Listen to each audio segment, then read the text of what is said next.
Hey guys, welcome to this week's Technicians Around the Table. I'm Scott. With me here today is Joey, Matt, and John. I saw an interesting video on YouTube this morning, because I watch YouTube just like you guys do. It was put on by Motorcyclist Magazine, and it was about how to break in a motor properly.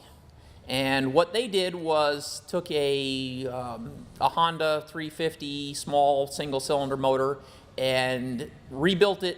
Essentially, they took two motors and rebuilt them to the same specifications, and took one out and broke it in by beating on it really hard, and then took another one out and broke it in by following the manufacturer's recommendation. And their conclusion at the end of that video was, to the inside of the motor, it didn't care which way it was broken in.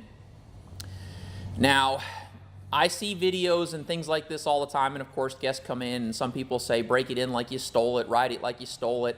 How you ride it is how it's going to learn to live, things like that. I can tell you that pretty much as we've taken motors apart, we can tell the difference. And a lot of that comes down to the difference between what Motorcyclist Magazine did with the Honda motor and what our Harley-Davidsons are. The Honda that they built and broke in twice was a liquid-cooled, fully liquid-cooled, low-displacement motor. And that motor, as it's designed, is going to spend its entire operating life between roughly, room temperature and 220 degrees. And that allows them to have real tight clearances on the metals, and the piston to cylinder clearance is very specific. The rings are always seeing the same conditions, and that's not how Harley-Davidsons are. There's a lot more forgiveness in there. There's a lot more forgiveness in there. There's a lot more of its maintaining its own specifications. Harley-Davidsons, for years and years and years and years, Harley-Davidson guests haven't wanted radiators on their motorcycles. We've snuck a few smaller ones on there, and we put some oil coolers on there, but essentially that is still primarily an air-cooled motor, which means it operates from room temperature to 400 or 500 degrees if you're sitting in traffic, and that's a lot broader range. So, you guys can talk about some of the things you see on some of these motors when you take them apart, to where you can tell if they've had a rough life. Oh yeah, see them all the time. Scored piston cylinder walls, just from simply getting on your bike every morning and racking the throttle, drag racing your buddies while your bike's not even hit 100 degrees yet. That proper warm-up procedure is definitely super important. Very important. Can make the difference between a blown head gasket and scored cylinders. Harleys have changed a lot in the last few years. They've got, since the twin cam, they've got the oil injection that helps coat the cylinders. It's not like the old days when you had to shut the engine down every once in a while to suck that oil up on the cylinders. So they've improved a lot, but still you need to break them in properly and make sure you warm them up before racking the throttle. And the majority of that has to do with the shape of the motor. And when I say the shape of the motor, I mean that literally, in that at room temperature, the motor is, the cylinders are round, and the height between the base gasket surface and the top of the cylinder head is a set amount.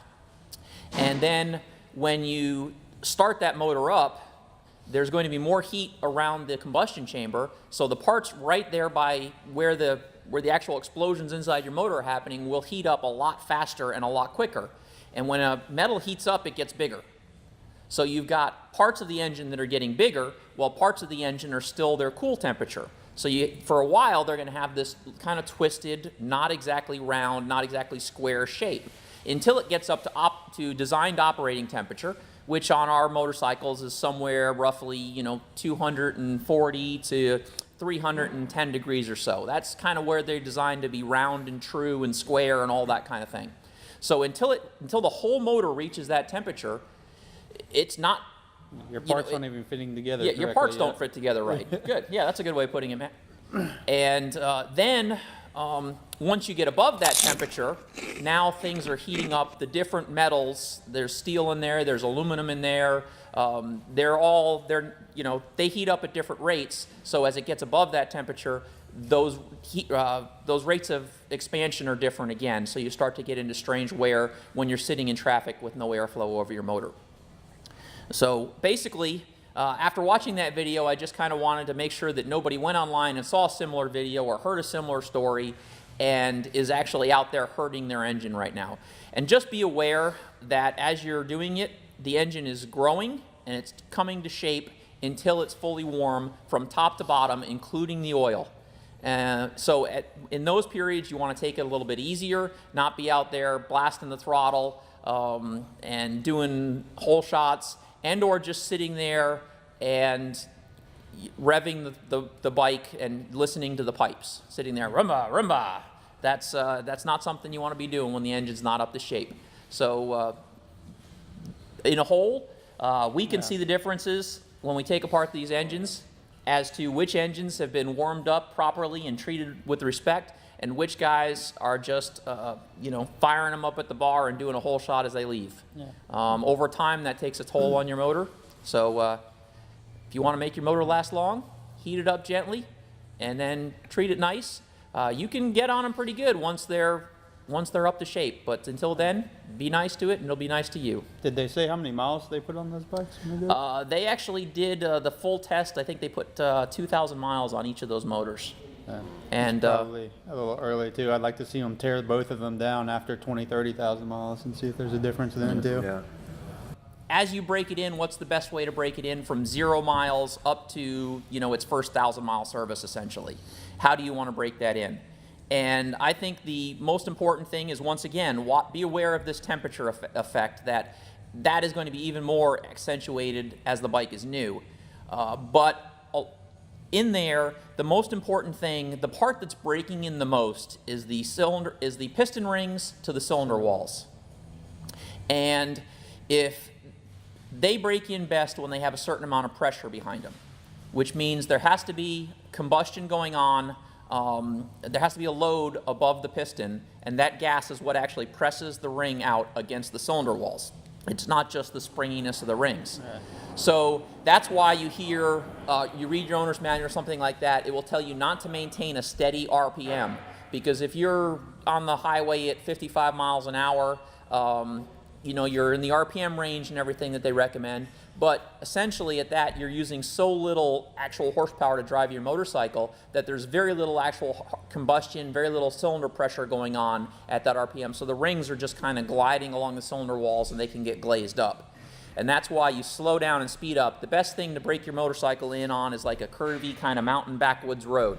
And that's because you get on the throttle, give it a fair amount, and then get off the throttle. Now, you don't want to be revving it to red line, but for the first 50 miles, if you stay to half to 60% of your red line, and then for the for the beginning of your break-in period, if you stay to say 75% of your motorcycle's red line, you're in that sweet spot. The bike's fun to ride. You can just be riding that torque and just on the throttle, off the throttle, on the throttle, off the throttle. As you get on the throttle, it forces those piston rings out against the cylinder wall, and that's actually where the majority of the bedding in is going on in your motorcycle.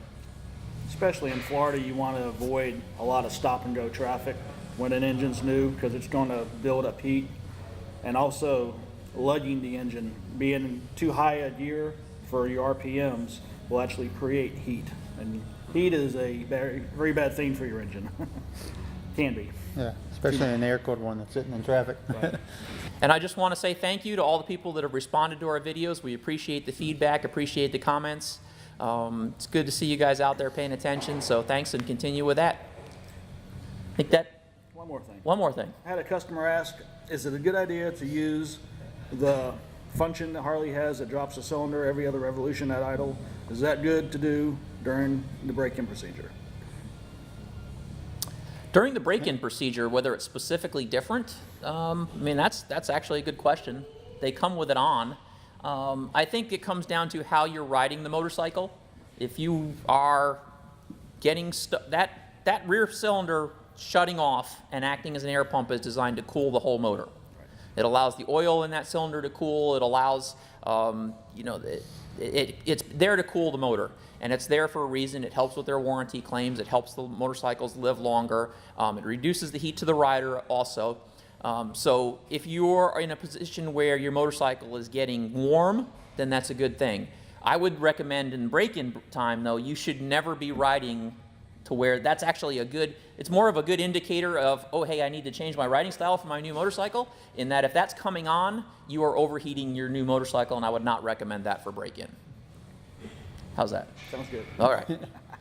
Never really thought of it that way, but that would be a good indication. Yeah. Hey, if that thing just dropped a cylinder, let me pull off and find a less crowded road. All right, thanks, guys. Yeah. No toy talk? Thought you were going to talk about your toy. Oh, I just bought a new old motorcycle. These guys dig that when I do that. New old, 1985 FXEF. New old so appreciate the love, guys, and just another little toy. All right, thanks, guys, for this week's Technicians Around a Table, and we will see you next week. Dynamite.